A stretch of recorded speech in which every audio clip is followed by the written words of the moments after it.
Hey Jets fans, this is Chris Nimbley, editor-in-chief of JetsInsider.com. Here with staff writer Joe Barone, Jets practice facilities in Florham Park. Jets get ready to try to rebound from really two tough losses in a row. This is extra tough after looking at what the Dolphins did last night. But they try to rebound with that with a tough matchup against the Falcons. The Falcons have really looked awful, though, these last couple of weeks. They also blew a second-half lead to the Dolphins not too long ago. So there's a lot going wrong for the Falcons. There's not some things going wrong for the Jets, too. So this is going to be an interesting matchup that can kind of determine the trajectory for the rest of the season here. But let's just start with the injury report, get that out of the way.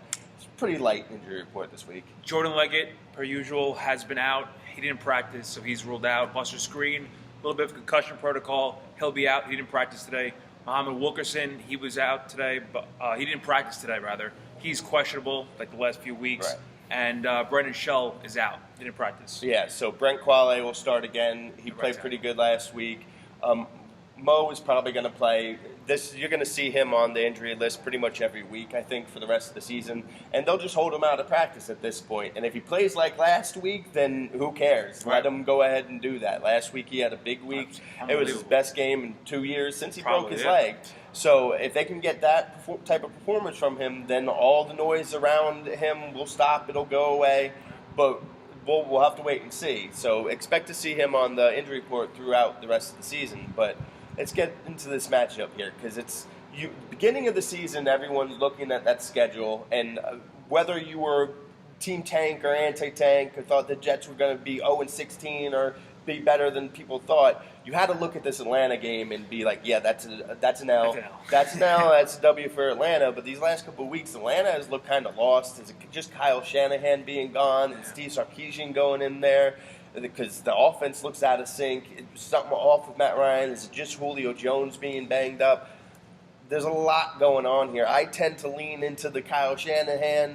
Sarkisian is the biggest part of the issue there. But still, this Jets defense is without Buster Screen, who, listen, he was awful last week. He was one of the, if not the biggest reason why they lost this game. But against this high-powered offense, this Jets defense has their work cut out for them. Absolutely. When you have Julio Jones lining up against you, that's a huge threat. I mean, now, they, like you said, the Falcons have looked lost, especially against the AFC East. You know, it's amazing. I was asking Coney Ely about this today, and he goes, any given Sunday, man. Really, and it's the truth. And we've had this conversation so many times where, especially in this year alone, this league has been unbelievable as far as you can't predict what's going to happen because teams that are supposed to win are losing and teams that are supposed to lose are winning. And the Jets are a good example of it because they are 3-4 on the season. But like you said, Falcons have been up in the air this year as far as consistency goes. They have not looked good. They looked lost against the Patriots a few weeks ago.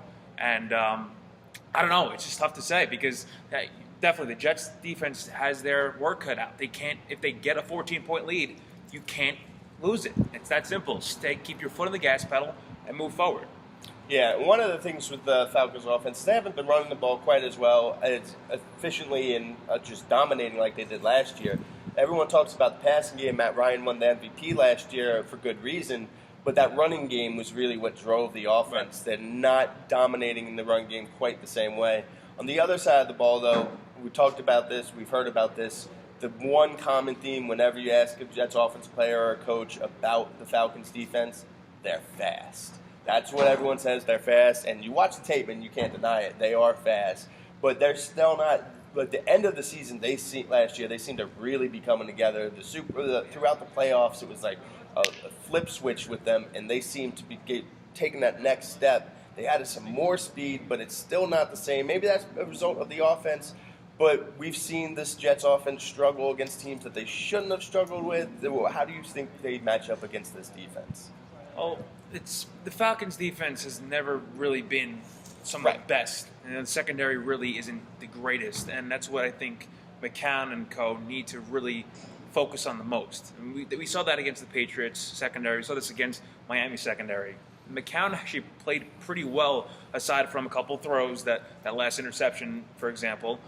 But he hasn't been bad. And I think this is the opportunity for the Jets to, again, try to pick apart a defense, a secondary in particular, that just isn't strong, like that strong, per se. So that means their wide receivers. That means get their tight end, Austin Sferry-Jenkins, into the game a little bit sooner.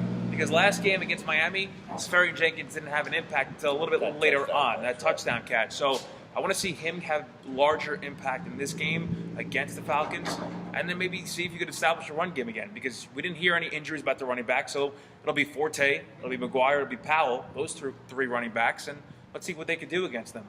One thing the Jets offense needs to do is focus on being more consistent. Yeah. I talked about this last week. It's the consistency issue, but also alarmingly popping up is the way they're playing in the fourth quarter. The way they're getting beat and outscored in the fourth quarter. The Jets aren't good enough to blow teams out.